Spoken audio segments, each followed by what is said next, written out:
Et bonsoir, bonsoir et bienvenue dans ce nouveau live de Planétéo. Je suis Théo et je vous accueille ce soir sur ma planète pour un nouveau live de lecture. Et oui, ce soir, ici au Lycée, Le Banquet, écrit par Platon. C'est notre troisième épisode sur cette œuvre, notre troisième et dernier live sur cette œuvre, puisque ce soir nous lirons ce texte philosophique de la Grèce antique, avec notamment la fin du discours de Socrate, mais également, je peux vous dire vite fait, l'éloge de Socrate par Alcibiade, et enfin l'épilogue. Ce sera à peu près le programme du soir. Si vous me regardez en rediffusion sur YouTube, vous aurez mieux fait, on va dire, de regarder tout simplement la barre de lecture de la vidéo, juste ici, ou bien la description de la vidéo, qui vont vous permettre, grâce à des timecodes, de passer l'introduction, de passer des pauses que j'effectuerai dans ma lecture, et d'aller directement à l'endroit qui vous intéresse. Voilou, pour l'heure nous sommes en live, j'accueille donc avec un grand plaisir ceux qui nous rejoignent. Bonsoir Sergent Dac, comment tu vas? Ça fait longtemps qu'on ne s'est croisés il me semble. J'espère que tu vas bien, merci d'être là. Je vous avoue que là, ça s'est peut-être déjà entendu rien que dans l'introduction, rien que à mon ton, à ma voix, etc. Je vous avoue que là, je suis dans un état de fatigue assez avancé. Je viens de passer 2-3 jours pas faciles, un petit peu mouvementés, et où mes rythmes ont pas mal été décalés, que ce soit alimentaire, que ce soit rythme de sommeil, tout ça. Donc, j'avoue que là, je suis un peu déphasé, je suis un peu fatigué. Je pense que je vais faire de mon mieux pour faire la lecture le plus correctement possible, mais réserver mon énergie au maximum pour cette lecture, justement. Et je pense que l'intro et les pauses, elles vont durer vraiment pas longtemps, parce que c'est pas que j'ai hâte d'avoir fini, c'est que vraiment je veux donner le peu d'énergie que j'ai à ce que la lecture soit correcte, quoi. Voilà, voilà. Donc du coup, bah voilà, je viens en quelque sorte de te répondre, Sergent Dac. Et puis plus globalement, si je réponds pas forcément là tout de suite, mais plus en ce moment, ça va de mieux en mieux. C'est pas toujours le paradis, enfin, c'est toujours pas le paradis, c'est pas toujours le nirvana, mais on fait aller, on fait aller. Vivement le week-end. Alors oui et non, parce que en termes de... En fait, je vous avais prévenu que j'aurais aimé faire 2 lives ce week-end, donc demain après-midi et dimanche après-midi. Je vous avoue que là, je suis pas sûr d'avoir l'énergie nécessaire pour en faire. Ça dépendra de ma nuit de ce soir. Si demain je me réveille en pétant la forme, en étant full joie, à ce moment-là, je maintiendrai les 2 lives. Sinon, j'en annulerai peut-être un des deux, voire les deux, dépendant de mon état de fatigue et de mon moral. Mais bon, je vous tiendrai au courant sur les réseaux de toute manière de est-ce qu'il y a live ou non, est-ce qu'il y a live ou non. Sur ce, j'essaie de me motiver, je vous invite à prendre place. Santé à tous et à toutes. Et franchement, j'ai envie de démarrer la lecture direct pour qu'on soit bon. Repose-toi bien, bah merci Dax, c'est très sympathique. Et oui, tu as plein de replays en réserve, il y en a plein. Là, franchement, je suis content parce que depuis le 31 décembre, j'ai réussi à reprendre les lives de manière assez régulière, on va dire, en tout cas assez fréquente. Donc, ouais, non, franchement, je suis content. J'aimerais continuer sur ce chemin-là. Et j'espère que je vais savoir tenir le rythme. Mais ouais, c'est un peu ce à quoi j'aspire. Bien, comme je le disais, la fois précédente, j'ai dû opérer une découpe un peu à la hache dans la lecture, tout simplement parce que nous étions en plein milieu du discours de Socrate sur Eros. Socrate qui était en train de dialoguer donc avec son parterre d'amis, on pourrait dire ça, lors d'un banquet, et qui donc rapportait une discussion qu'il avait eue avec une dame, il me semble, du nom de Diotime. Et donc voilà, Socrate nous rapporte ce dialogue entre Diotime et lui. dialogue qui va continuer encore un petit peu. Donc, on reprend en plein milieu de ce dialogue. Pour clore le discours de Socrate sur Eros, il va nous falloir une dizaine de pages. Et ensuite, on passe sur autre chose. Du coup, j'ai décidé que ce soir, j'allais faire 10 pages, une pause, puis 20 pages. Ça fait des découpes un peu étranges, on va dire, par rapport à ce que je pourrais faire d'habitude. D'habitude, j'essaie toujours de faire au maximum des parties de lecture à peu près similaires et ainsi de suite. Que ça ait de la cohérence, quoi. Mais là, je trouvais que c'était plus cohérent avec le texte et que ça le respectait mieux. Si je vous lisais, voilà, la fin du discours de Socrate sur Eros, puis l'éloge de Socrate par Alcibiade et l'épilogue en un coup pour terminer. Voilou. Ok. Là, je suis face à un cas de figure que j'avais pas imaginé. Je pensais pas que je serais aussi claqué. En fait, je me suis dit plutôt dans la journée, est-ce que j'annule le live de ce soir parce que vraiment je suis claqué, ça va peut-être se sentir et tout. Et je voulais pas que ça nuise à la qualité du live. Je vous avoue que là, depuis que j'ai lancé le live et que je m'entends parler à voix haute, en fait, je me rends compte à quel point je suis fatigué. Bref, j'espère que ça va pas trop se ressentir. Je vais essayer de donner un petit peu de dynamisme, n'est-ce pas, à ma lecture. Et j'espère que ça va bien se passer. Allez, je te souhaite une bonne écoute, Sergent Nike. Bonne écoute à tous dans l'ombre du chat. À ceux qui me regardent en rediffusion sur YouTube. Et on est parti. Dans quelques petites minutes pour la pause. Je reprends comme les fois précédentes.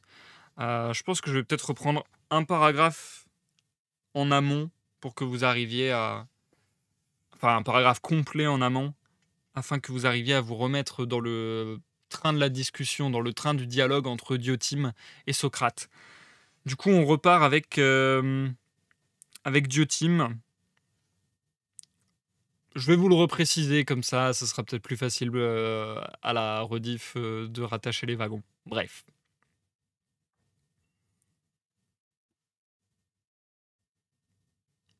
Le banquet, suite. Diotime.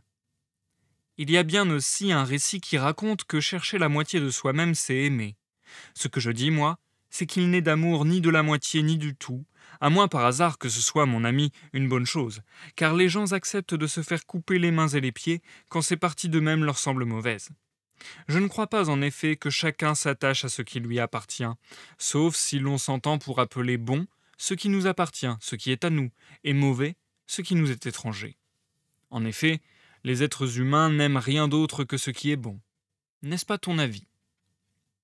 Si, bien sûr, par Zeus, répondis-je. Alors, reprit-elle, ne peut-on dire tout simplement que ce que les hommes aiment, c'est ce qui est bon ? Oui, dis-je. Mais quoi ? Ne faut-il pas ajouter qu'ils aiment avoir à eux ce qui est bon ? Il le faut.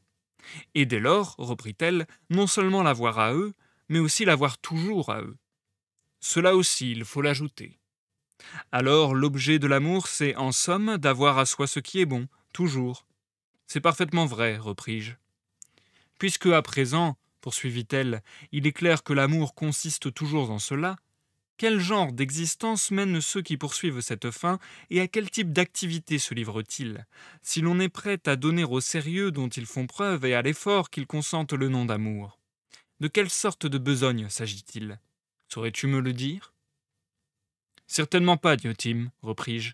Si je le savais, je ne serais pas en admiration devant ton savoir, et je ne te fréquenterais pas pour m'instruire sur ce sujet précisément. Alors, poursuivit-elle, je vais te le dire. Il s'agit d'un accouchement à terme, que ce soit selon le corps ou selon l'âme. Il faudrait être devin, répliquai-je, pour comprendre ce que tu veux dire, et je ne sais pas deviner. Eh bien, reprit-elle, je vais m'expliquer plus clairement. Socrate, dit-elle, tous les êtres humains sont gros dans leurs corps et dans leur âme, et, quand nous avons atteint le terme, notre nature éprouve le désir d'enfanter. Mais elle ne peut accoucher prématurément, elle doit le faire à terme. En effet, l'union de l'homme et de la femme permet l'enfantement, et il y a dans cet acte quelque chose de divin. Et voilà bien en quoi, chez l'être vivant mortel, réside l'immortalité, dans la grossesse et dans la procréation. Mais grossesse et procréation ne peuvent advenir dans la discordance. Or, il y a discordance entre ce qui est laid et tout ce qui est divin, tandis que le beau s'accorde avec ce qui est divin. Ainsi, ce qui dans la génération joue le rôle de la moire et d'Iliti, c'est la beauté. Par suite, quand l'être gros approche de son terme, il éprouve du bien-être, et submergé par la joie, il se dilate, il accouche et il procrée. En revanche, quand ce n'est pas le bon moment, il devient sombre et chagrin, il se contracte, il se détourne, il se replie sur soi, il ne procrée pas, et gardant pour lui son fœtus, il souffre. D'où précisément chez l'être gros, tout gonflé déjà par sa grossesse, le transport violent qui le pousse vers son terme, car celui qui y est arrivé se trouve délivré d'une grande douleur. En définitive, Socrate, poursuivit-elle, l'amour de ce qui est beau n'est pas tel que tu l'imagines. Eh bien, qu'est-il donc? L'amour de la procréation et de l'accouchement dans de belles conditions. Admettons que ce soit le cas, répondis-je. C'est exactement cela, reprit-elle. Mais pourquoi de la procréation? Parce que, pour un être mortel, la génération équivaut à la perpétuation dans l'existence, c'est-à-dire à l'immortalité. Or, le désir d'immortalité accompagne nécessairement celui du bien, d'après ce que nous sommes convenus. S'il est vrai que l'amour a pour objet la possession éternelle du bien. De cette argumentation, il ressort que l'amour a nécessairement pour objet aussi l'immortalité. Voilà donc tout ce qu'elle m'enseignait, quand il lui arrivait de parler des questions relatives à Eros. Et un jour, elle me posa la question suivante. À ton avis, Socrate, quelle est la cause de cet amour et de ce désir? Ne perçois-tu pas l'état terrible dans lequel se trouvent toutes les bêtes, chaque fois que l'envie les prend de procréer, celles qui marchent aussi bien que celles qui volent? Toutes elles sont malades quand elles se trouvent sous l'emprise de l'amour. D'abord, quand elles sont sur le point de s'unir les unes aux autres, puis quand le moment vient de nourrir leur progéniture. Elles sont même prêtes à se battre pour leurs petits et à se sacrifier pour eux, les bêtes les plus faibles, n'hésitant pas à affronter les plus fortes. Elles sont aussi prêtes à souffrir les tortures de la faim pour arriver à nourrir leurs rejetons, et elles se dévouent de toutes les façons. Chez les êtres humains, poursuivit-elle, on pourrait imaginer que cette conduite est la conséquence d'un calcul. Mais chez les bêtes, d'où vient que l'amour les met dans cet état? Peux-tu me le dire? Une fois de plus, je répondis que je ne savais pas. Elle reprit alors. Tu penses vraiment devenir un jour redoutable sur les questions relatives à Eros, et tu ne sais pas à quoi t'en tenir sur ce point. Mais Diotime, je viens te le dire, c'est bien pour cela que je suis venu te consulter, car je sais que j'ai besoin de maîtres. Allons, dis-moi, quelle est la cause de ces comportements et de tous les autres que suscite l'amour? Si tu es vraiment convaincu, reprit-elle, que l'objet de l'amour est par nature celui sur lequel nous sommes plusieurs fois tombés d'accord, tu n'as pas à t'en étonner. Car, dans le monde animal, la nature mortelle obéit aux mêmes impératifs que celui qui vient d'être formulé quand elle cherche, dans la mesure du possible, à perpétuer son existence, c'est-à-dire à être immortelle. Or, elle ne le peut qu'en engendrant, de façon à toujours laisser un être nouveau à la place d'un ancien. En effet, quand on dit de chaque être vivant qu'il vit et qu'il reste le même, par exemple, on dit qu'il reste le même de l'enfance à la vieillesse, cet être en vérité n'a jamais en lui les mêmes choses. Même si l'on dit qu'il reste le même, il ne cesse pourtant, tout en subissant certaines pertes, de devenir nouveau, par ses cheveux, par sa chair, par ses os, par son sang, c'est-à-dire par tout son corps. Et cela est vrai non seulement de son corps, mais aussi de son âme. Disposition, caractère, opinion, désir, plaisir, chagrin, crainte. Aucune de ces choses n'est jamais identique en chacun de nous. Bien au contraire, il en est qui naissent, alors que d'autres meurent. Mais il y a beaucoup plus déroutant encore. En outre, en effet, certaines sciences naissent en nous tandis que d'autres meurent, ce qui fait que, en ce qui concerne les sciences, nous ne sommes jamais les mêmes. Qui plus est, chaque science en particulier subit le même sort. Car ce que l'on appelle recherche suppose que la connaissance peut nous quitter. L'oubli réside dans le fait qu'une connaissance s'en va, alors que la recherche, en cherchant à produire un souvenir nouveau qui remplace celui qui s'en est allé, sauvegarde la connaissance en faisant qu'elle paraît rester la même. C'est en effet de cette façon que se trouve assurée la sauvegarde de tout ce qui est mortel, non pas parce que cet être reste toujours exactement le même, à l'instar de ce qui est divin, mais parce que ce qui s'en va et qui vieillit laisse place à un être nouveau qui ressemble à ce qu'il était. Voilà, poursuivit-elle, par quel moyen Socrate, ce qui est mortel, participe de l'immortalité, tant le corps que tout le reste. Pour ce qui est immortel, il en va différemment. Il ne faut donc pas t'étonner du fait que, par nature, tout être fasse grand cas de ce qui est un rejeton de lui-même, car c'est pour assurer leur immortalité que cette activité sérieuse qu'est l'amour ressortit à tous les êtres. Et moi, en entendant ce discours, je fus submergé par l'émerveillement, et je répliquai. « Un instant, m'écriai-je, en est-il vraiment ainsi, Diotime, toi qui sais tant de choses ?» Et elle, comme le ferait tout sophiste accompli, de me répondre. « N'en doute point, Socrate, car, chez les êtres humains en tout cas, si tu prends la peine d'observer ce qu'il en est de la poursuite des honneurs, tu seras confondu par son absurdité. À moins de te remettre en l'esprit ce que je viens de dire, à la pensée du terrible état dans lequel la recherche de la renommée et le désir de s'assurer pour l'éternité une gloire impérissable mettent les êtres humains. Oui, pour atteindre ce but, ils sont prêts à prendre tous les risques, plus encore que pour défendre leurs enfants. Ils sont prêts à dilapider leurs richesses et à endurer toutes les peines, et même à donner leur vie. T'imagines-tu en effet, poursuivit-elle, qu'Alceste serait morte pour Admète, qu'Achille aurait suivi Patrocle dans la mort, que votre Codros serait allé au-devant de la mort pour conserver la royauté à ses enfants, si tous ils ne s'étaient imaginé laisser de leur excellence un souvenir immortel, celui que nous conservons encore d'eux? Tant s'en faut, poursuivit-elle. C'est plutôt, j'imagine, pour que leur excellence reste immortelle et pour obtenir une telle renommée glorieuse que les êtres humains dans leur ensemble font tout ce qu'ils font, et cela d'autant plus que leurs qualités sont plus hautes, car c'est l'immortalité qu'ils aiment.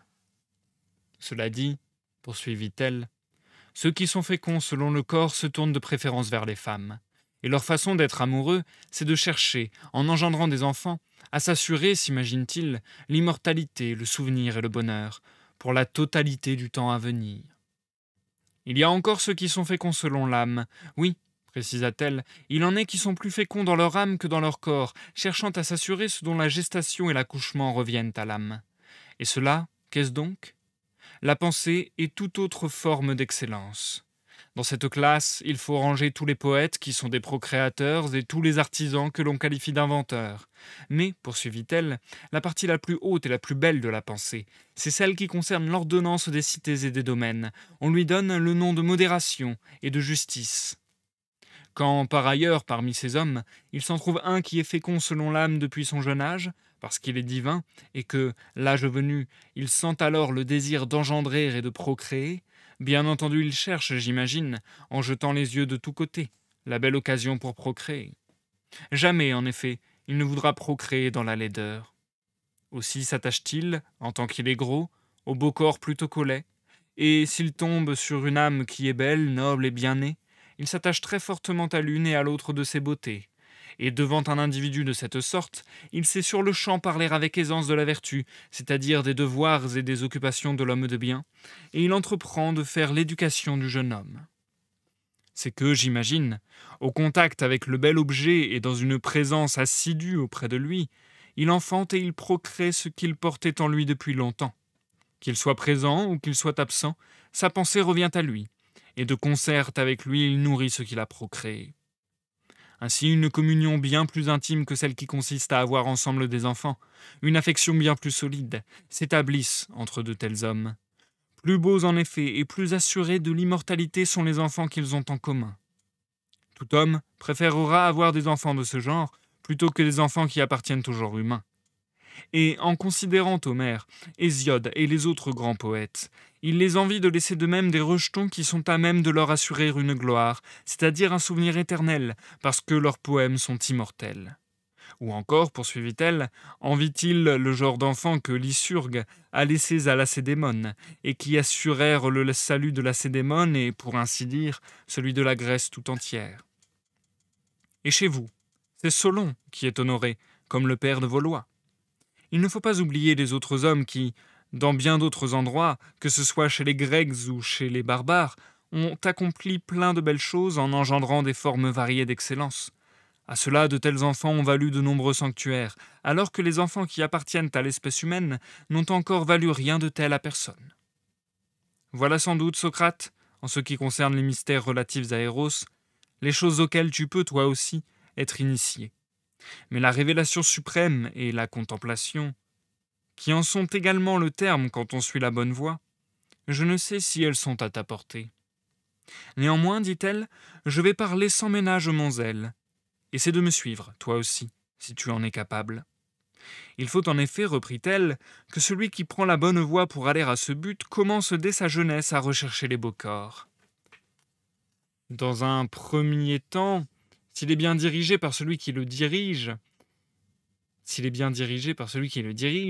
il n'aimera qu'un seul corps et alors il enfantera de beaux discours.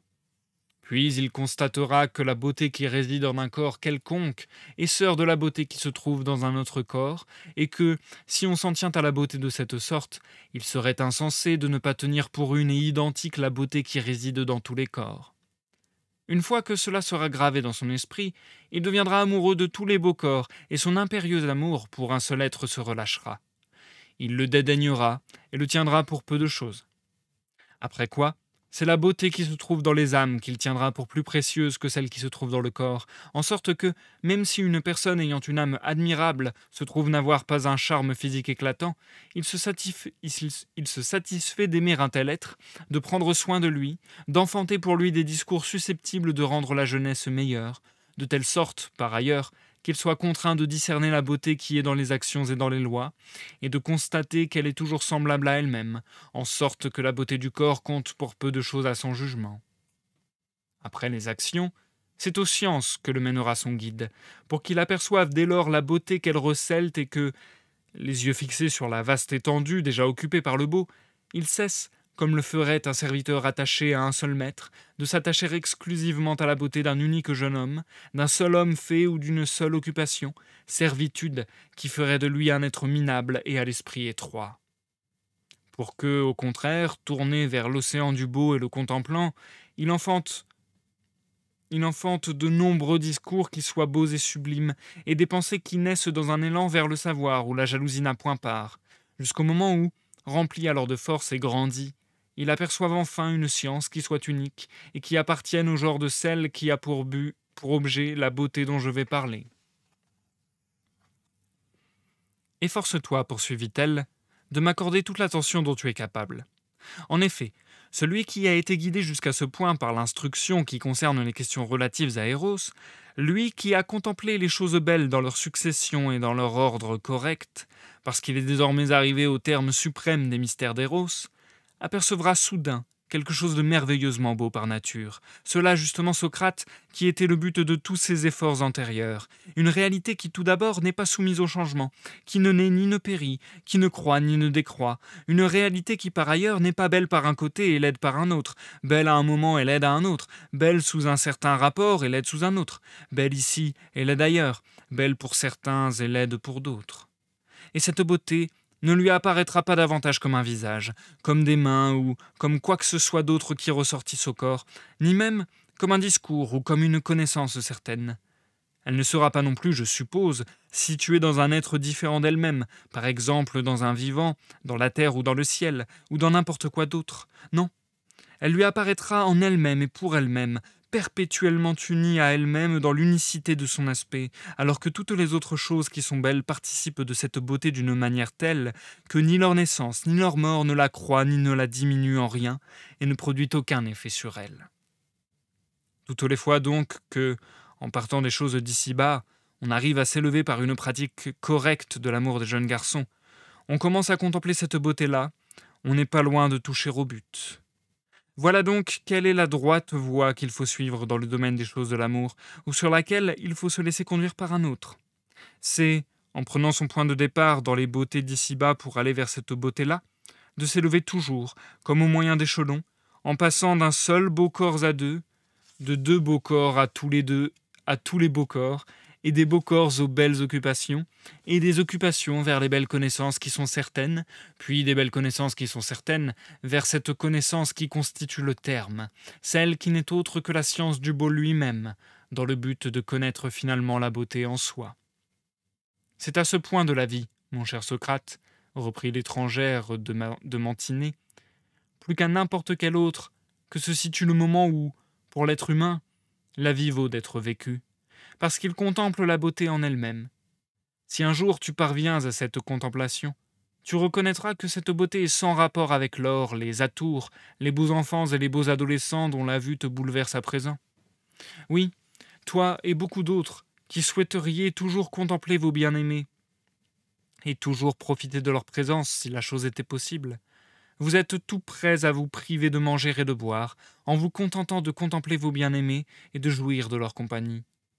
À ce compte, quel sentiment, à notre avis, pourrait bien éprouver, poursuivit-elle, un homme qui arriverait à voir la beauté en elle-même, simple, pure, sans mélange, étrangère à l'infection des chairs humaines, des couleurs et d'une foule d'autres futilités mortelles, qui parviendraient à contempler la beauté en elle-même, celle qui est divine, dans l'unicité de sa forme.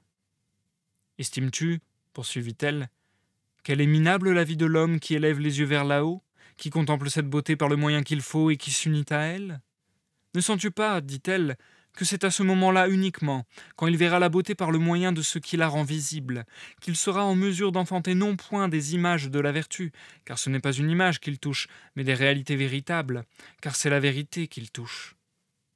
Or, s'il enfante la vertu véritable et qu'il la nourrit, ne lui appartient-il pas d'être aimé des dieux?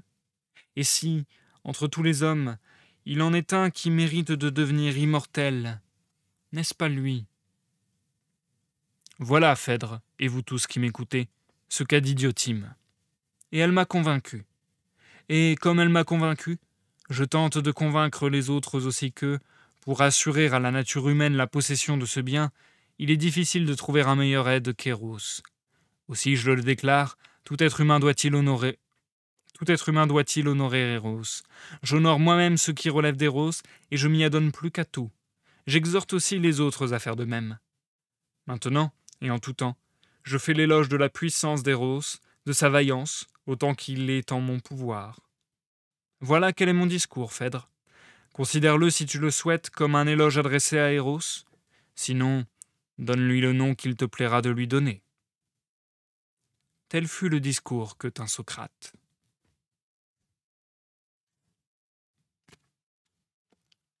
Et je vais m'arrêter là pour la première partie de lecture de ce soir. Nous passons à la pause.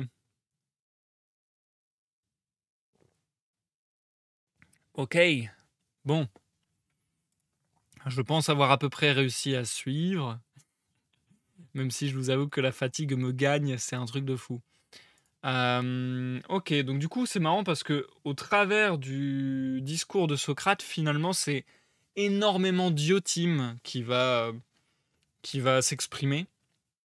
En même temps, je trouve que, je sais pas, il y a débat parfois sur le fait de beaucoup citer les autres et ainsi de suite.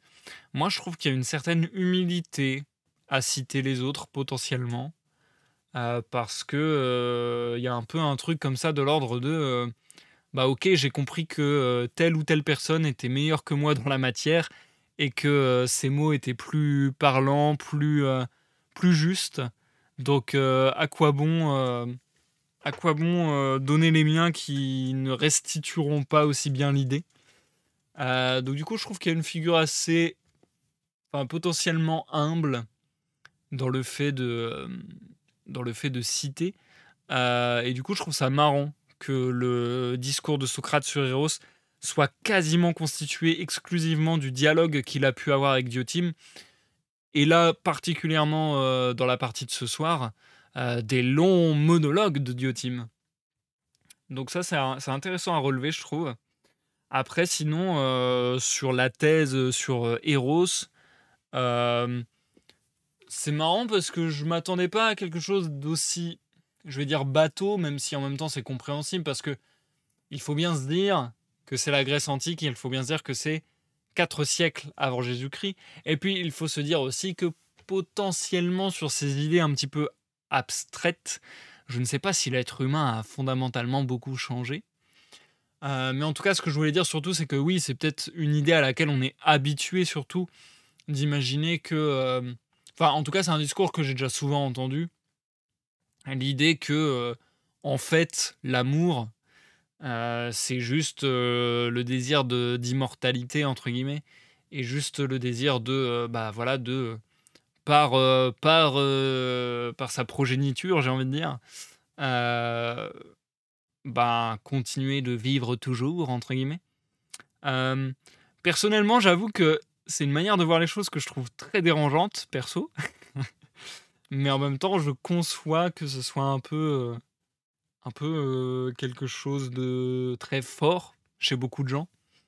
Heu et puis même, oui, oui, je pense que ça serait assez juste de dire que globalement, j'allais dire dans l'humanité, mais même je dirais dans le règne animal, là, globalement, je pense que oui, il y a une pulsion de vie et une pulsion bah, de très souvent vouloir perpétuer l'espèce.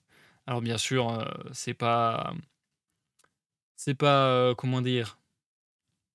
Il y a des exceptions, mais ouais, je pense que c'est quand même quelque chose de massivement répandu, quoi. Ça discute beaucoup du beau et tout ce qui est bien va être défini comme tel. Oui, alors ça, c'est un truc très compliqué du texte, enfin compliqué. C'est quelque chose que je trouve un peu dommage dans le texte. Pour le coup, le beau et cetera, c'est des termes qui ont été un petit peu explicités, dans la lecture jusqu'à présent, mais je trouve quand même que le beau, le bien, hem et beaucoup des termes employés dans le discours sont un petit peu flous, un petit peu vagues et c'est pour ça que j'ai du mal aussi, je pense, à accrocher, à une thèse spécifiquement plus qu'à une autre. C'est que je me dis: «OK, c'est intéressant» et il y a souvent une grosse idée, de chaque discours qu'on arrive à dégager facilement. Mais sinon, quand on vient dans le détail, je trouve que c'est un peu des mots, valises qui pourraient, tout et rien dire, en fait. C'est un peu des mots où on pourrait mettre, différents contenus. Alors, je pense que dans l'œuvre du banquet, du coup, on peut à peu près considérer que, beau et bien sont équivalents. On peut à peu près considérer que beau et bien sont équivalents, dans le banquet en réalité.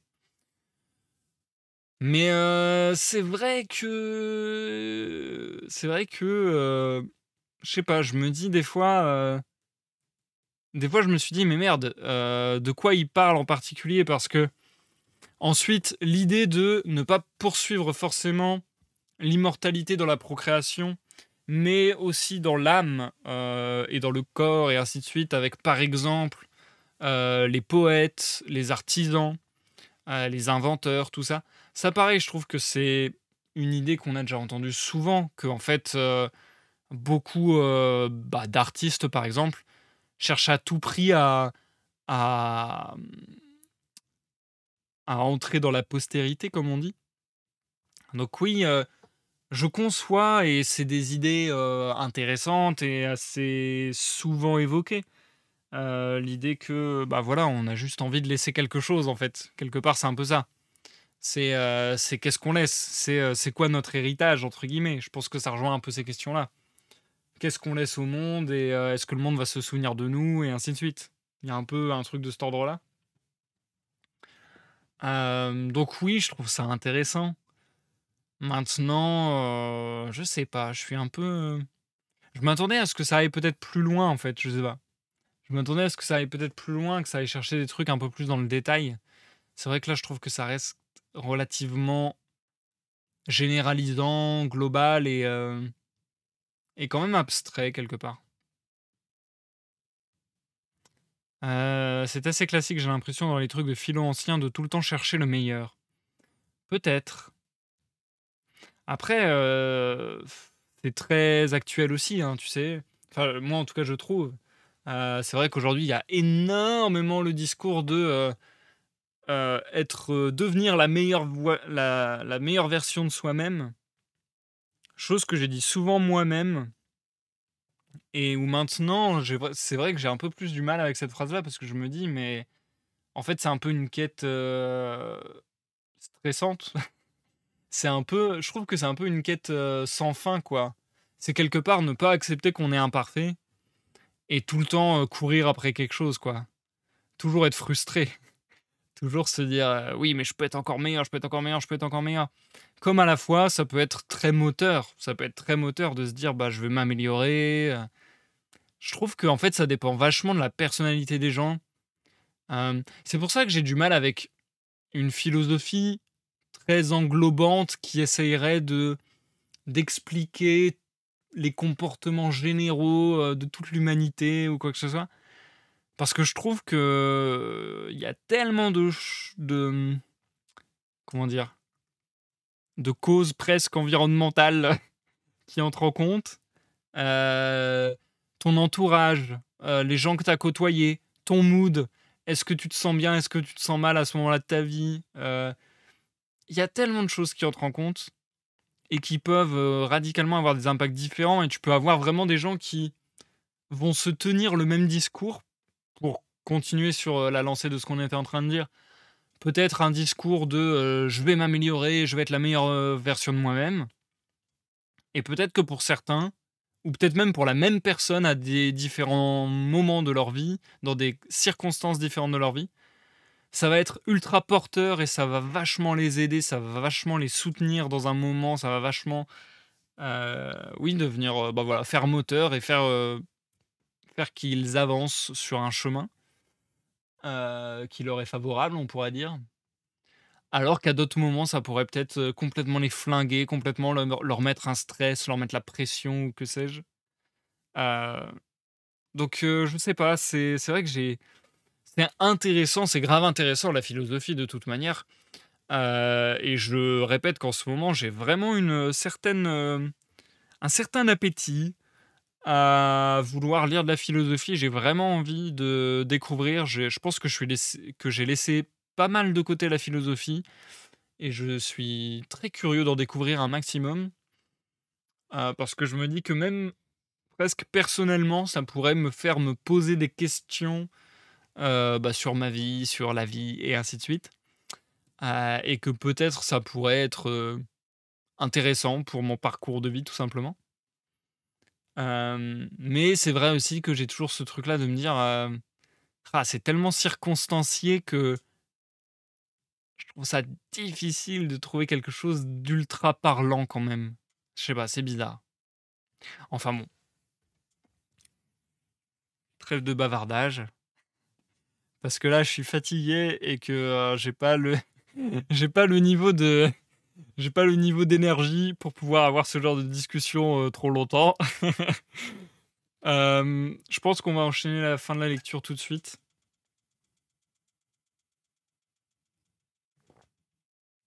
Je sais pas trop si vous entendez dans le micro des fois, mon radiateur faire des bruits bizarres. En tout cas, je reprends et termine avec 20 pages et les 20 pages que nous allons lire devraient recouvrir plusieurs choses. Elles devraient recouvrir, alors je prends mon plan, l'arrivée d'Alcibiade, l'éloge de Socrate par Alcibiade et enfin l'épilogue. Voili voilou. Ah non, mais il y a pas de sushi, il y a pas de sushi. Il y a pas de souci, Dak, si tu veux parler davantage dans le chat, n'hésite pas, hein. Mais c'est vrai que là, je suis KO technique, quoi. C'est plutôt, je te promets pas de faire des réponses hyper intéressantes, quoi. Bien, je vous propose, parce que là, je vous rappelle, hein, le Platon aime bien les dialogues enchâssés, les récits enchâssés, puisque je vous rappelle que là, c'était Socrate qui racontait à un parterre de gens son dialogue avec Diotime, mais ce même dialogue qu'a Socrate avec ce parterre de gens nous est raconté par Aristodème. Donc là, c'est Aristodème qui reprend la parole, en tout cas la narration, en fait c'est ça, la narration du cran le plus large de l'œuvre, on va dire, c'est toujours Aristodème. Et donc là, je vais reprendre avec Aristodème qui fait un peu le compte-rendu par une narration, je crois, avant de passer à la suite. Voilà, voilà. Comme ça, vous êtes à peu près au courant. Hem Et puis comme, tout à l'heure, je vais reprendre, un paragraphe en arrière pour, que ça recolle tout ensemble. Parce que je rappelle que, dans l'œuvre, De base, il n'y a pas de découpe, c'est moi qui opère des découpes arbitraires. Dans l'œuvre, il n'y a ni chapitre, ni partie ou quoi que ce soit. Tout est à l'affilée. Voilà. Bonne écoute à toi, Dak. Bonne écoute à tous dans le monde du chat et à ceux qui me regardent en rediffusion sur YouTube.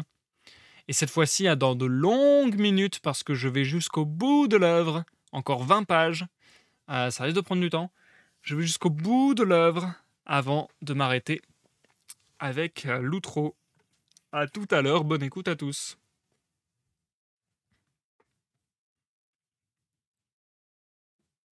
Le banquet, suite et fin.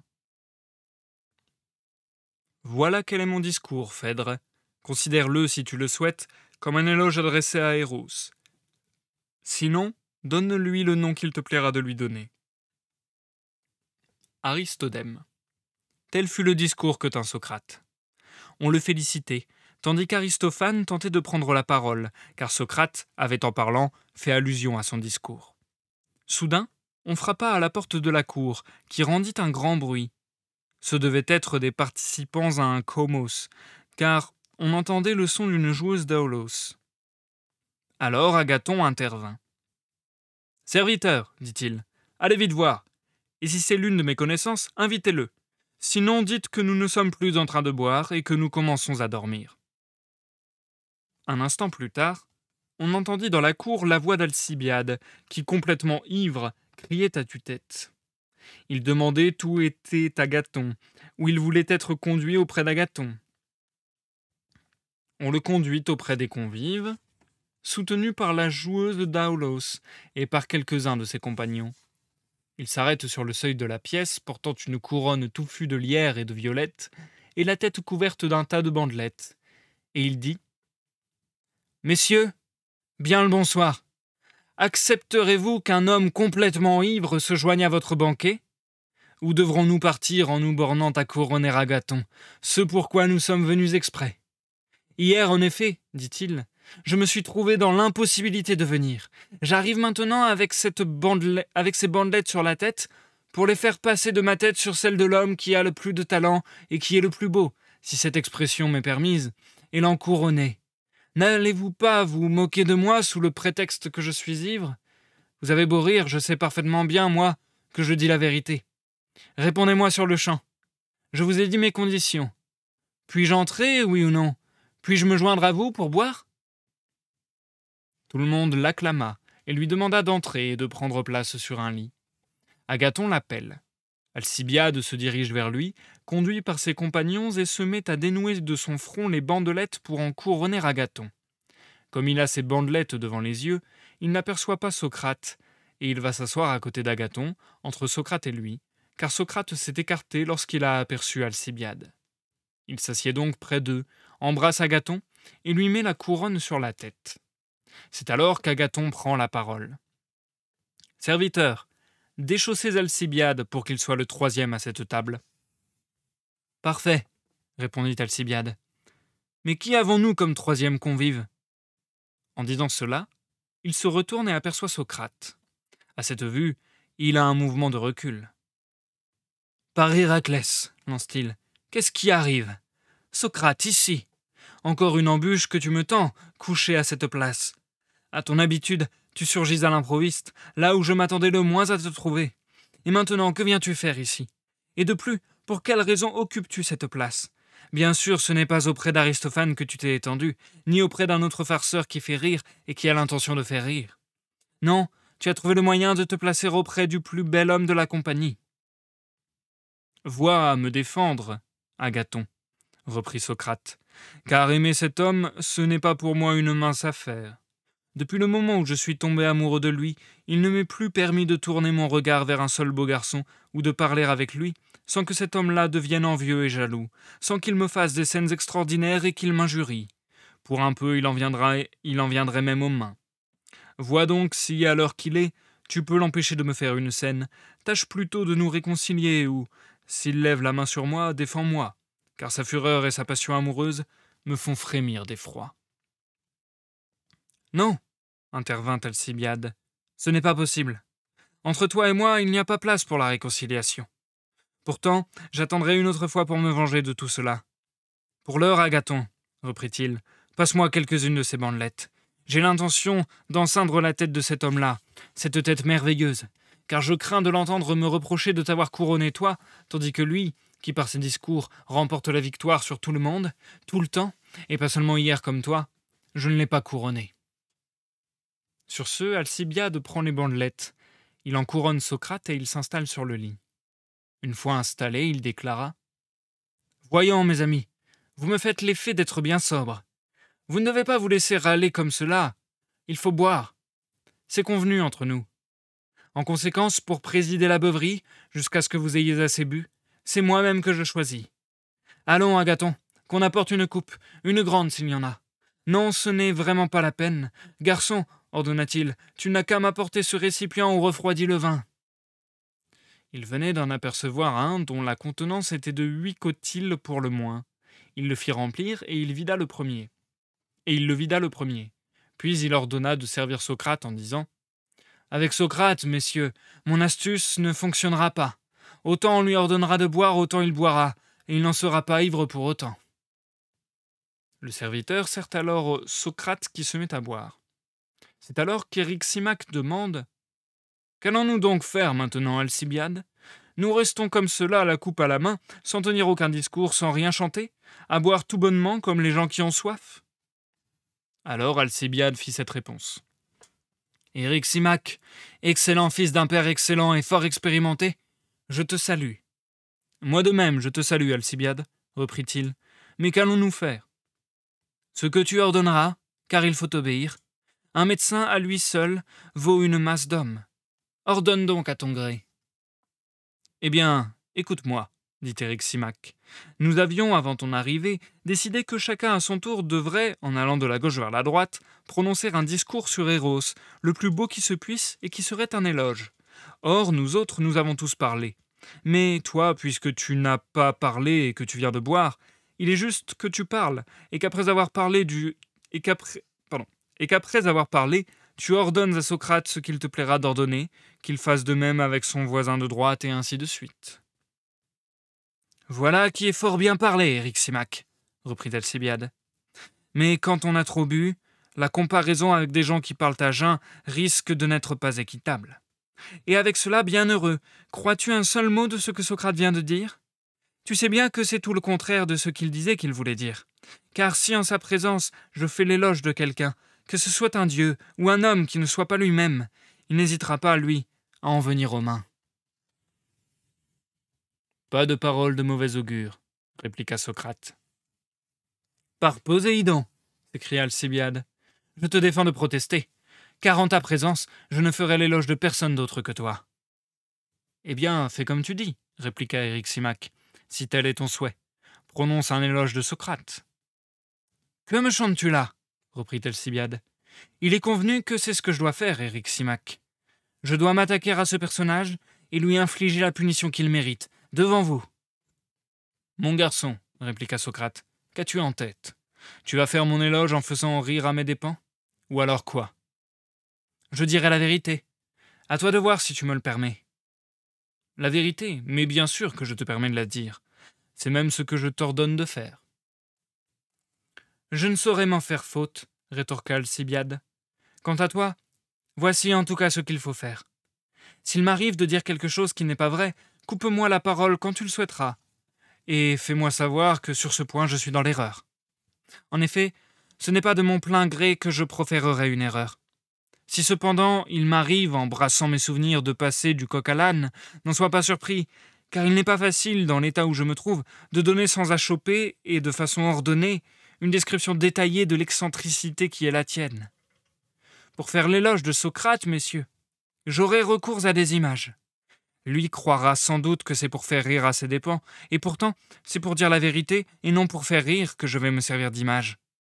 Je maintiens donc que Socrate est on ne peut plus pareil à ces silènes qui se dressent dans les ateliers de sculpteurs, et que les artisans représentent avec un syrinx ou un aulos à la main. Si on les ouvre par le milieu, on s'aperçoit qu'ils contiennent en leur intérieur des figurines de Dieu. Je maintiens par ailleurs que cet homme ressemble au satyre Marsyas. Une chose est sûre, pour ce qui est de l'aspect physique, tu leur ressembles bien, Socrate. Ce n'est pas toi, je le suppose, qui va contester la chose. Pour ce qui est des autres points de ressemblance, prête l'oreille à ce qui va suivre. Tu es un insolent, n'est-ce pas? Si tu exprimes ton désaccord, je produirai des témoins. Mais, diras-tu, tu n'es pas joueur d'Aolos. Si, et bien plus extraordinaire que Marsyas. Lui, effectivement, il se servait d'un instrument pour charmer les êtres humains à l'aide de la puissance de son souffle. Et c'est ce qu'on fait encore à présent quand on joue ses airs sur l'Aolos. En effet, ce que jouait Olympos, je dis que c'était du Marsyas, puisque ce dernier avait été son maître. Et les airs de Marsyas, qu'ils soient interprétés par un bon joueur d'Aolos ou par une joueuse minable, ce sont les seuls capables de nous mettre dans un état de possession, et, parce que ce sont des airs divins, de faire voir quels sont ceux qui ont besoin des dieux et d'initiation. Toi, tu te distingues de Marsyas sur un seul point. Tu n'as pas besoin d'instruments. Et c'est en proférant de simples paroles que tu produis le même effet. Une chose est sûre, quand nous prêtons l'oreille à quelqu'un d'autre, même si c'est un orateur particulièrement doué qui tient d'autres discours, rien de cela n'intéresse pour ainsi dire personne. En revanche, chaque fois que c'est toi que l'on entend, ou que l'on prête l'oreille à une autre personne en train de rapporter tes propos, si minable que puisse être cette personne, et même si c'est une femme, un homme ou un adolescent qui lui prête l'oreille, nous sommes troublés et possédés. Pour ma part, messieurs, si je ne risquais pas de passer à vos yeux pour quelqu'un de complètement ivre, je vous dirais, sous la foi du serment, quelles impressions j'ai ressenties et ressens encore maintenant à l'écoute des discours de cet individu. Quand je lui prête l'oreille, mon cœur bat beaucoup plus fort que celui des Corybantes, et ses paroles me tirent des larmes. Et je vois un très grand nombre d'autres personnes qui éprouvent les mêmes impressions. Or, en écoutant Périclès et d'autres bons orateurs, j'admettais sans doute qu'ils s'exprimaient bien, mais je n'éprouvais rien de pareil. Mon âme n'était pas troublée, et elle ne s'indignait pas de l'esclavage auquel j'étais réduit. Mais lui, ce Marsyas, il m'a bien souvent mis dans un état tel qu'il me paraissait impossible de vivre comme je le fais. Et cela, Socrate, tu ne diras pas que ce n'est pas vrai.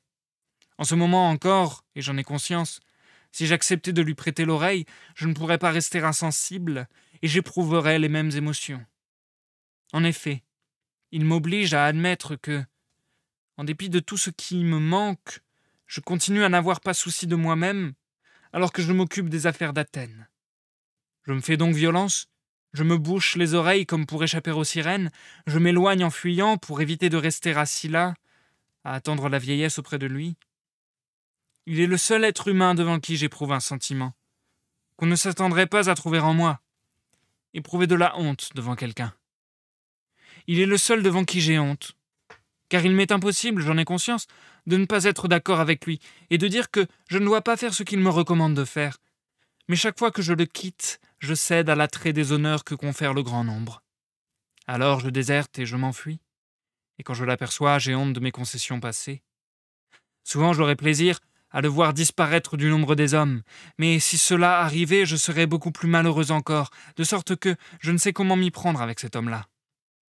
Oui, tels sont bien les effets que produisent sur moi et sur beaucoup d'autres personnes les airs que, sur son Aolos, module ce satyre. Mais prêtez-moi encore l'oreille. Je vais vous montrer à quel point il ressemble à ceux à qui je l'ai comparé et à quel point son pouvoir est étonnant. Sachez-le bien, en effet, aucun de vous ne connaît vraiment cet homme-là. Mais moi, je vais continuer à vous montrer ce qu'il est, puisque j'ai déjà commencé à le faire. Vous observez, en effet, qu'un penchant amoureux mène Socrate vers les beaux garçons. Il ne cesse de tourner autour d'eux, il est troublé par eux. D'un autre côté, il ignore tout et il ne sait rien, c'est du moins l'air qu'il se donne. N'est-ce point là un trait qu'il apparente au silène? Oui, tout à fait, car l'enveloppe extérieure du personnage s'apparente à celle d'un silène sculpté. Mais à l'intérieur, une fois que le silène sculpté a été ouvert, avez-vous une idée de toute la modération dont il regorge, messieurs les convives? Laissez-moi vous le dire. Que le garçon soit beau, cela ne l'intéresse en rien, et même il a un mépris inimaginable pour cela, tout comme il méprise le fait que le garçon soit riche ou qu'il possède quelque avantage jugé enviable par le grand nombre. Pour lui, tous ces biens n'ont aucune valeur, et nous ne sommes rien à ses yeux, je vous l'assure. Il passe toute sa vie à faire le naïf et à plaisanter avec les gens. Mais quand il est sérieux et que le silène s'ouvre, je ne sais si quelqu'un a vu les figurines qu'il recèle. Moi, il m'est arrivé de les voir, et elles m'ont paru si divines, si précieuses, si parfaitement belles et si extraordinaires, que je n'avais plus qu'à exécuter sans retard ce que me recommandait Socrate. Or, comme je croyais qu'il était sérieusement épris de la fleur de ma jeunesse, je crus que c'était pour moi une aubaine et une chance étonnante. Je m'étais mis dans l'idée qu'il me serait possible, en accordant mes faveurs à Socrate, d'apprendre de lui tout ce qu'il savait. Car bien entendu, j'étais extraordinairement fier de ma beauté. Ayant donc réfléchi là-dessus, moi qui jusqu'alors n'avais pas l'habitude de me trouver seul avec lui sans être accompagné d'un serviteur, cette fois-là je renvoyai le serviteur et me trouvai tout seul avec lui. Oui, je vous dois toute la vérité. Alors prêtez-moi toute votre attention, et toi, Socrate, si je mens, inscris-toi en faux. Me voilà donc, messieurs, seul à seul avec lui. J'imaginais qu'il allait aussitôt me tenir les propos que précisément un amant tient en tête à son bien-aimé, et je m'en réjouissais. Or, il n'en fut absolument rien. En revanche, il me tint les propos qu'il me tenait d'habitude, et après avoir passé toute la journée avec moi, il sortit et s'en alla. Ensuite de quoi, je l'invitai à partager mes exercices physiques, et je m'entraînais avec lui pendant que j'arriverais ainsi à quelque chose. Et je m'entraînais avec lui pensant que j'arriverais ainsi à quelque chose.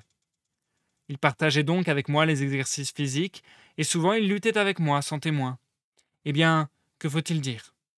Je n'en fus pas plus avancé. Puisque je n'aboutissais à rien en m'y prenant ainsi, il me sembla que je devais avoir recours à la force avec cet homme et ne point abandonner. Puisque je m'étais lancé dans cette entreprise, je devais en avoir le cœur net. Je l'invite donc à dîner avec moi, tout comme un amant qui veut tenter quelque chose sur son bien-aimé. J'ajoute qu'il ne mit même pas d'empressement à l'accepter. Pourtant, au bout d'un certain temps, il finit par accepter. La première fois qu'il vint, il souhaita partir après avoir dîné. Alors j'eus honte, et le laissai partir. Mais je fis une nouvelle tentative. Quand il eut fini de dîner, je prolongeai la conversation jusqu'à fort tard dans la nuit, et, lorsqu'il souhaita s'en aller, je fis observer qu'il était tard, et je le forçai à rester. Il reposait donc sur le lit qui touchait le mien et où il avait dîné. Personne ne dormait dans la pièce que nous deux. Jusqu'ici, ce que j'ai dit pourrait fort bien se raconter devant tout le monde. Mais pour ce qui va suivre, vous ne me l'auriez pas entendu raconter si, comme le dit le proverbe, ce n'était dans le vin, faut-il parler ou non de la bouche des enfants, que se trouve la vérité. Qui plus est, ne pas faire connaître une action de Socrate aussi superbe quand on est en train de faire son éloge, cela me paraît injuste. Ce n'est pas tout. Mon état est aussi celui de l'homme qu'une vipère mal a mordu. On raconte, je crois, que celui à qui l'accident est arrivé se refuse à décrire son état, sauf à ceux qui ont déjà été mordus, sous prétexte que seuls peuvent comprendre et excuser tout ce qu'il a osé faire ou dire sous le coup de la souffrance. Moi donc, qui ai subi une morsure plus douloureuse encore et qui ai été mordu là où, selon toute vraisemblance, il est le plus douloureux de l'être, car c'est au cœur ou à l'âme, peu importe le terme que l'on utilise, que j'ai été frappé et mordu par les discours de la philosophie, lesquels blessent plus sauvagement que la vipère quand ils s'emparent d'une âme jeune qui n'est pas dépourvue de talent et qui lui font commettre et dire n'importe quelle extravagance. Moi qui par ailleurs vois des Phèdres, des Agathons, des Éryximaques, des Pausanias, des Aristodèmes et des Aristophanes, sans parler de Socrate et de tant d'autres, tous atteints comme moi du délire et des transports bachiques produits par la philosophie. Je vous demande donc à tous de m'écouter, car vous me pardonnerez ce qu'alors j'ai fait et ce qu'aujourd'hui je dis. Vous, les serviteurs, et tous les profanes et les rustres, s'il en est ici, refermez sur vos oreilles des portes épaisses.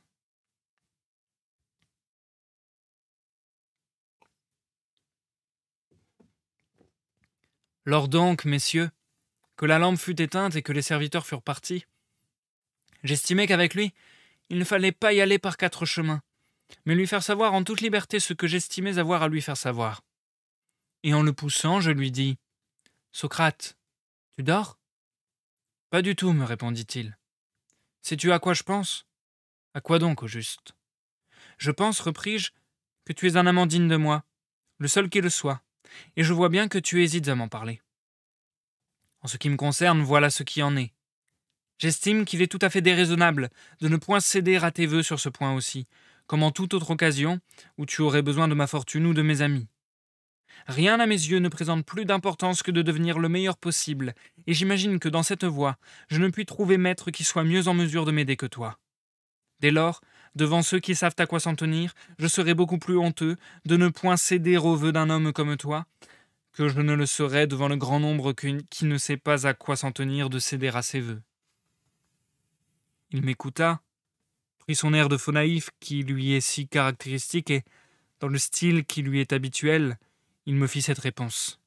« Mon cher Alcibiade, il y a des chances pour que, en réalité, tu ne sois pas si maladroit, à supposer toutefois que ce que tu dis sur mon compte est vrai, et que j'ai le pouvoir que j'ai de te rendre meilleur.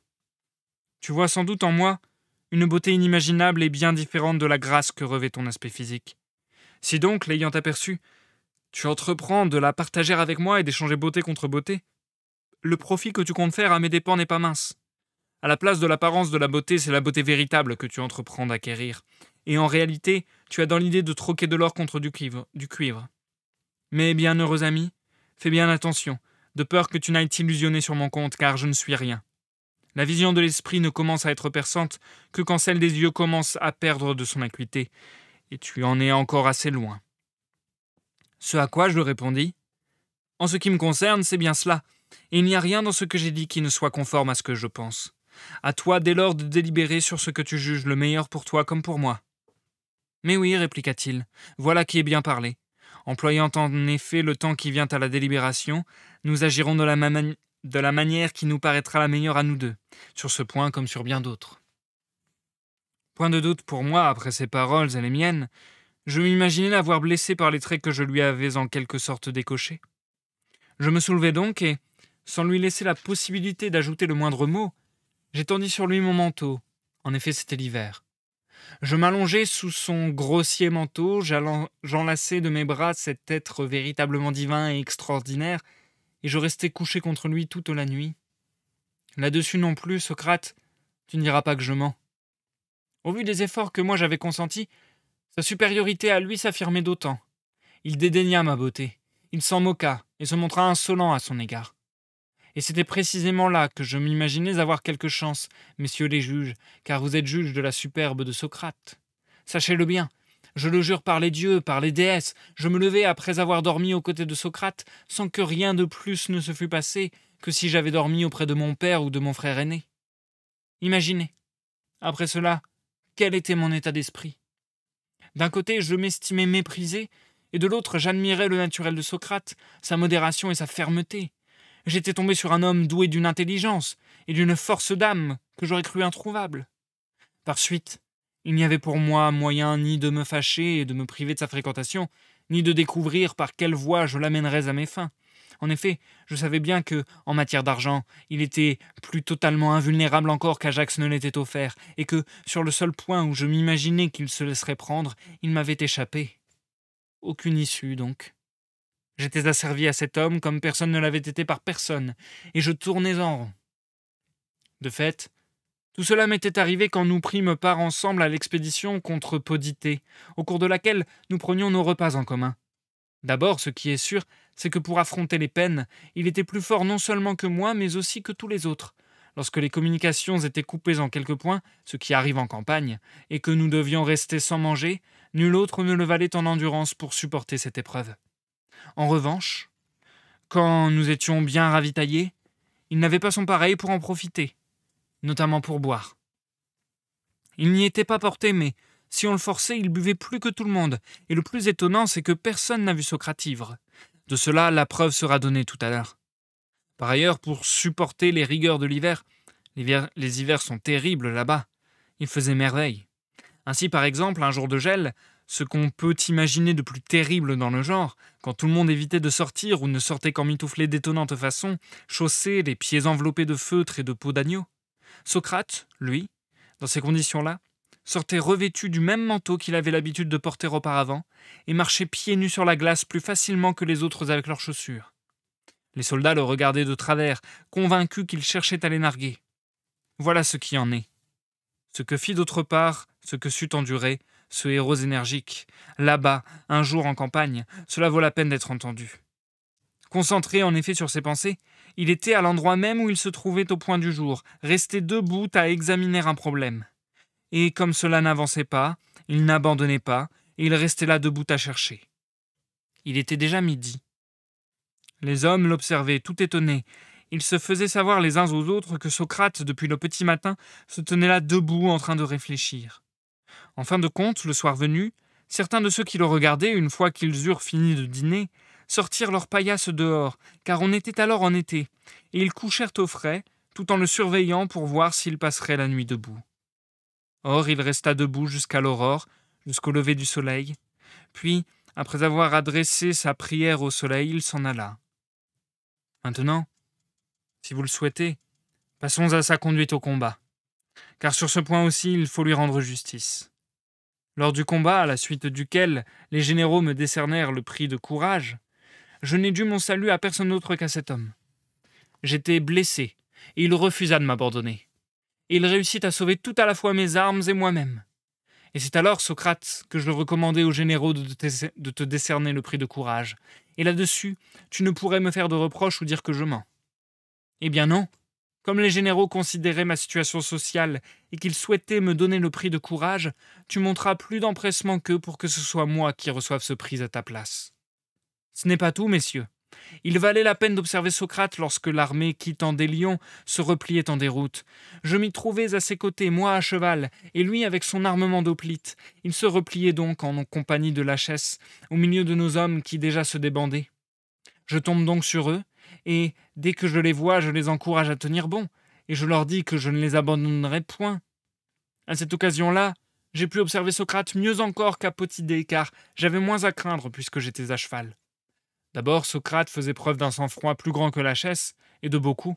Ensuite, j'avais l'impression, ce sont tes propres termes, Aristophane, que là-bas il déambulait comme il le fait ici, se rengorgeant et regardant de côté, observant d'un œil tranquille amis et ennemis, et faisant savoir à tous, même de fort loin, que si l'on s'avisait de se frotter à cet homme, il riposterait avec vigueur. Voilà pourquoi il se repliait sans être inquiété, lui et celui qui l'accompagnait, car en règle générale, les soldats qui se comportent ainsi au combat, on ne s'y frotte même pas, alors que l'on pourchasse ceux qui fuient en désordre.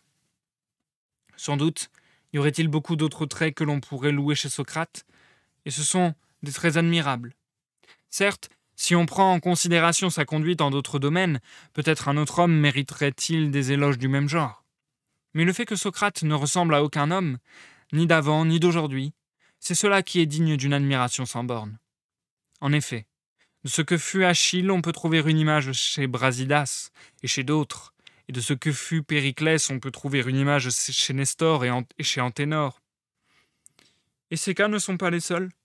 On pourrait établir des comparaisons semblables entre tous les autres hommes. Mais de cet homme-là, avec ce qu'il y a de déconcertant dans sa personne et dans ses discours, on ne trouverait rien, même en cherchant bien, qui tant soit peu en approche, ni pour le présent, ni pour le passé, à moins bien sûr de le comparer à ce que je dis. Non pas un être humain, mais aux silènes et aux satyres, qu'il s'agisse de sa personne ou de ses discours. C'est en effet qu'il est une chose que j'ai omis de dire en commençant, à savoir que ces discours aussi sont tout à fait pareils aux silènes que l'on ouvre. Car, si l'on se donne la peine d'écouter les discours de Socrate, ces discours donnent au premier abord l'impression d'être parfaitement ridicules. Ces mots et ces phrases, qui forment une enveloppe extérieure, on dirait la peau d'un satyre insolent. En effet, il parle d'âne batté, de forgeron, de cordonnier, de tanneur, et il a toujours l'air de dire la même chose en utilisant les mêmes termes, si bien que n'importe qui, ignorant ou imbécile, peut tourner ses discours en dérision. Mais, une fois ces discours ouverts, si on les observe et si on pénètre en leur intérieur, on découvrira d'abord qu'ils sont dans le fond les seuls à avoir du sens, et ensuite qu'ils sont on ne peut plus divins, qu'ils recèlent une multitude de figurines de l'excellence, que leur portée est on ne peut plus large, ou plutôt qu'ils mènent à tout ce qu'il convient d'avoir devant les yeux si l'on souhaite devenir un homme accompli. Tel est, messieurs, le discours qui constitue mon éloge de Socrate. Pour ce qui est par ailleurs des griefs que j'ai contre lui, je les ai mêlés au récit de ses insolences envers moi. Du reste, je ne suis pas le seul qui l'ait traité de cette manière. Il s'est conduit de même avec Charmide, le fils de Glaucon, avec Eutydème, le fils de Dioclès, et avec beaucoup d'autres qu'il dupe en se donnant l'air d'un amant, alors qu'il tient le rôle du bien-aimé plutôt que celui de l'amant. Et je te mets bien en garde, Agathon. Ne te laisse pas duper par cet homme-là. Instruit par nos propres mésaventures, sache plutôt prendre tes précautions, de peur, comme dit le proverbe, de ressembler au marmot qui apprend à ses dépens. quand Alcibiade eut tenu ce discours, un éclat de rire salua sa franchise, car il avait vraiment l'air d'être dans des dispositions amoureuses à l'égard de Socrate.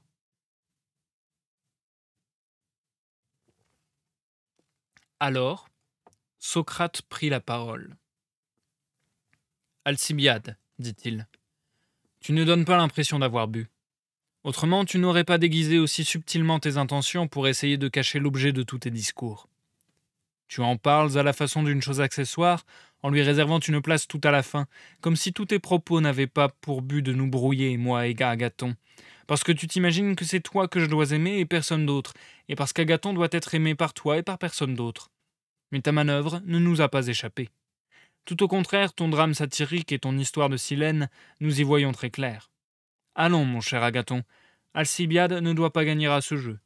Fais en sorte que personne ne puisse me brouiller avec toi. Agathon répliqua. Il pourrait bien se faire, Socrate, que tu dises vrai. J'en vois un indice dans le fait qu'il est venu prendre place entre toi et moi pour nous séparer. Mais il n'y gagnera rien. C'est moi, au contraire, qui vais aller m'étendre près de toi. D'accord, dit Socrate. Viens t'installer ici, à la place qui se trouve au-dessous de moi. Zeus, dit Alcibiade, que me faut-il encore souffrir de la part de cet homme? Il s'imagine qu'il doit l'emporter sur moi en toutes circonstances. Pourtant, à défaut d'autre chose, homme extraordinaire, laisse Agathon se placer entre nous deux. Mais c'est impossible, rétorqua Socrate, car tu viens de faire mon éloge, et je dois pour ma part faire celui de la personne qui se trouve à ma droite. Au cas où Agathon occuperait la place qui se trouve au-dessous de toi, il n'irait certainement pas, je suppose, faire une seconde fois mon éloge avant que j'aie moi-même fait le sien. Laisse-le plutôt où il est, divin ami, et ne sois pas jaloux de cet adolescent, si je fais son éloge, car j'ai grande envie de faire son éloge. Bravo, s'écria Agathon. Tu vois, Alcibiade, qu'il ne m'est pas possible de rester à cette place. Mais je veux à toute force en changer, pour que Socrate fasse mon éloge. Voilà, rétorqua Alcibiade, c'est toujours ainsi. Lorsque Socrate est présent quelque part, il est impossible pour un autre de tenter quelque chose du côté des beaux garçons. Maintenant encore, voyez avec quelle aisance il a trouvé même un motif plausible pour faire installer celui-ci près de lui. Alors qu'Agathon se lève pour aller s'installer près de Socrate, soudain toute une bande constituant un comos arrive devant les portes, et les ayant trouvées ouvertes, quelqu'un était en train de sortir. Ils entrent directement, viennent vers nous et s'installent sur les lits. Un tumulte général emplit la salle, et sans aucune règle, on fut obligé de boire une grande quantité de vin. Alors, racontait Aristodème, Eryximaque, Phèdre et quelques autres se levèrent et partirent. Lui-même, disait Aristodème, fut pris de sommeil, et il dormit très longtemps car les nuits étaient longues. Il ne se réveilla qu'à l'approche du jour, alors que les coqs chantaient déjà. Quand il fut réveillé, il vit que les autres dormaient tous en étaient allés, et que seuls Agathon, Aristophane et Socrate étaient encore éveillés, et buvaient dans une grande coupe qu'ils se passaient de gauche à droite. Socrate discutait avec eux. De cette discussion, Aristodème disait ne pas se souvenir, car il ne l'avait pas suivi depuis le début, et il avait la tête lourde. En gros, cependant, Socrate les forçait de convenir que c'est au même homme qu'il convient de savoir composer des comédies et des tragédies, et que l'art qui fait le poète tragique est aussi celui qui fait le poète comique. Il se trouvait forcé de l'admettre, même s'il ne suivait pas très bien la discussion. Il dodelinait de la tête. Le premier à s'endormir fut Aristophane, puis ce fut le tour d'Agathon, alors qu'il faisait grand jour déjà. Alors Socrate, après les avoir de la sorte endormis, se leva et partit. Aristodème le suivit comme à son habitude. Socrate se rendit au lycée, se lava et passa le reste de la journée comme s'il s'agissait de n'importe quelle autre journée. À la fin de la journée, vers le soir, il rentra chez lui pour se reposer. Et c'est la fin de notre lecture. Nous avons terminé le banquet de Platon.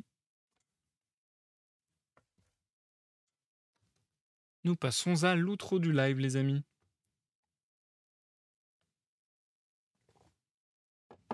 Bon, pour le coup, la fin est très différente et très étrange, je trouve. Ça m'a un peu pris au dépourvu, je m'attendais pas du tout à ça. Mais c'est vrai que à partir du moment où Alcibiade déboule, On n'est plus du tout sur le thème de la beauté, l'amour, et puis, les discours sur Eros. On part complètement sur autre chose. Alors même si, il y a des boutades sur le fait que, comment il s'appelle? Que Alcibiade est amoureux de Socrate, mais c'est vrai que c'est très étonnant pour le coup. Je me dis que cette partie de texte-là devait sans doute beaucoup parler à ceux qui connaissaient Socrate, en fait. Je me dis, ce bout de texte-là, ça fait beaucoup plus «intimiste» entre guillemets, et je pense que ça pourrait presque faire private joke, limite. Je pense que les gens qui connaissaient Socrate, qui côtoyaient un peu ce monde-là, si si tu lis ce texte-là, tu te dis: «Ah là là, sacré Socrate, c'est tellement lui». Je pense qu'il y a un peu un truc comme ça, quoi. Et du coup, oui, bonsoir Algo, pardon. Bonsoir, bonsoir, bienvenue sur le live, j'espère que tu vas bien. Donc ouais, j'ai été un peu surpris par la fin de cette œuvre, je vous avoue. En plus, faire une voix de mec bourré sans que ça soit non plus incompréhensible, du coup je force pas trop le trait. J'avais pas prévu de faire ça pendant aussi longtemps, c'était intéressant. Hem, c'est vrai que je suis vraiment perplexe face à cette partie, même si je trouve qu'elle a quelque chose d'intéressant parce que elle offre un discours sur Socrate, qui peut ouvrir plusieurs champs de réflexion, à savoir, comment prendre et interpréter le discours qu'a pu faire Socrate auparavant, puisqu'il nous donne de l'information sur comment s'exprime Socrate, sur comment il réfléchit, sur comment il va ordonner ses idées, ses pensées, et cetera, et à quel point il est génial. Enfin bon, bref. Donc du coup, c'est intéressant. Notamment, on nous dit que, qu'en fait, il a quelque chose du satyre ou de la silène. En fait, grosso modo, on nous dit qu'il est assez, est-ce qu'on dirait mystérieux peut-être? En tout cas, qu'il a quelque chose de caché comme ça. C'est-à-dire que du premier abord, on pourrait croire que ses discours sont un peu simples, un peu simplistes. Sauf qu'en réalité, derrière son apparence de simplicité, il y a une grande profondeur, et cetera. Donc ça, je trouve que c'est intéressant d'avoir un discours sur son discours quelque part, un discours sur sa manière de penser. Et pour moi, c'est intéressant aussi à un second titre, c'est que, je le rappelle, on en a parlé la fois dernière, si je ne dis pas de bêtises, il me semble bien que Platon, donc l'auteur de ce texte, a été un disciple de Socrate. Est-ce que du coup, c'est pas une manière pour Platon de faire l'éloge de Socrate d'une manière un petit peu cachée, on va dire, de faire l'éloge de Socrate et de lui et de communiquer quelque part son admiration de Socrate, euh, le fait qu'il adore sa manière de penser, etc., etc. Est-ce que l'amour fou d'Alcibiade n'est pas en fait l'amour fou de Platon pour, j'ai envie de dire presque l'art de penser, l'art de philosopher, j'allais dire de son Socrate, mais oui, de Socrate. Enfin voilà, je sais pas trop comment interpréter ça. Je pense que aussi si on avait des références, c'est un peu ce qui est dit aussi d'ailleurs dans cette partie. On pourrait justement fouiller la simplicité du discours apparente, de Socrate. On pourrait le fouiller pour en tirer des questions beaucoup plus profondes.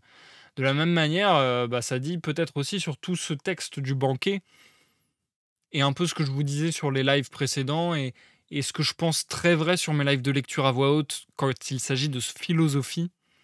Est-ce que la lecture à voix haute suffit? Je ne suis pas sûr. Parce qu'une lecture à voix haute, c'est une lecture, en tout cas de la manière dont je procède, qui va vite, qui reste un peu en surface. Est-ce que la philosophie, ce ne sont pas des textes, des discours, des pensées qui nécessitent qu'on creuse un peu, qui nécessitent qu'on étudie le texte, qu'on y revienne et revienne encore et encore, et qu'on vienne justement chercher l'essence profonde derrière chaque terme, derrière chaque mot, derrière chaque formulation de phrase. Donc voilà, peut-être que c'est une invitation à cela aussi. En tout cas, j'ai bien apprécié franchement, je me rappelle pas avoir lu du Platon, ça a dû m'arriver peut-être dans mes études, mais je me rappelais pas avoir lu, une œuvre complète de Platon et cetera, donc je suis content d'avoir, découvert. Ce qui me fascine surtout, c'est ce dont je vous parlais la dernière fois, ce côté, c'est sorti, ça a été, écrit, ça a été pondu au 4e siècle avant Jésus-Christ et ça, pour le coup, ça me casse le cerveau. Parce que je me dis sur certains thèmes, sur certains domaines, c'est tellement moderne et ça pourrait tellement être, parlant, bah, c'est parlant pour des problématiques, contemporaines et cetera. Ça serait vachement intéressant, je pense, de lire d'autres œuvres de Platon. Je sais pas si je le ferai en live, mais je pense que ça pourrait être vraiment un truc à faire. Heu, Sachant que, j'aime assez bien le procédé qu'utilise, Platon justement. Je sais qu'il y a, je crois, une tétralogie. Je crois qu'il y a 4 œuvres, qui utilisent, la forme du discours. Donc voilà ce côté, bon, bah, maintenant je vais vous parler de tel thème de cette manière, enfin de la manière, formelle qu'on a pu explorer, avec cette lecture. Je pense que ça pourrait être vraiment cool parce que, je trouve ça très, très accessible et c'est vrai que la philosophie, c'est pas toujours facile, d'y entrer, de s'y mettre. Là, je trouve que c'est très facile d'entrer. Je pense que c'est un point d'entrée, tout trouvé à la philosophie et que justement ça permet de s'y mettre doucement mais sûrement. Bref, je sens que j'ai un peu du mal à formuler des phrases, vous ne m'en voudrez pas.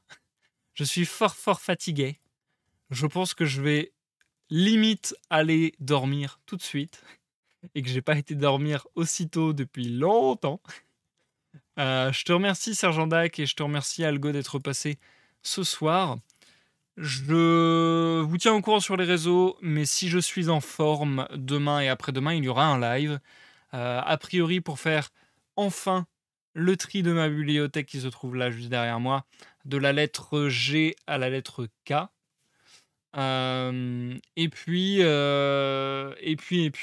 Si j'ai pas le courage ou si j'ai le courage ou on verra, bref. Et il y aura aussi un live dimanche après-midi. Heu et à ce moment-là, ce sera certainement le live de «Livre dont vous êtes le héros» entre guillemets, mais l'acte 1 des aventures du Pierrot Barbare et de Billy dans La Corne des Sables d'Ivoire, qu'on a commencé la semaine passée avec, la création du personnage et le prologue. Voilà, voilà. Ah bah merci Sergent Dac, ça fait plaisir. Ça fait plaisir d'être encouragé. Merci beaucoup. Allez, je vous souhaite à tous et à toutes une excellente soirée, une excellente nuit et je vous dis à très vite. Bon samedi dimanche. Bye bye.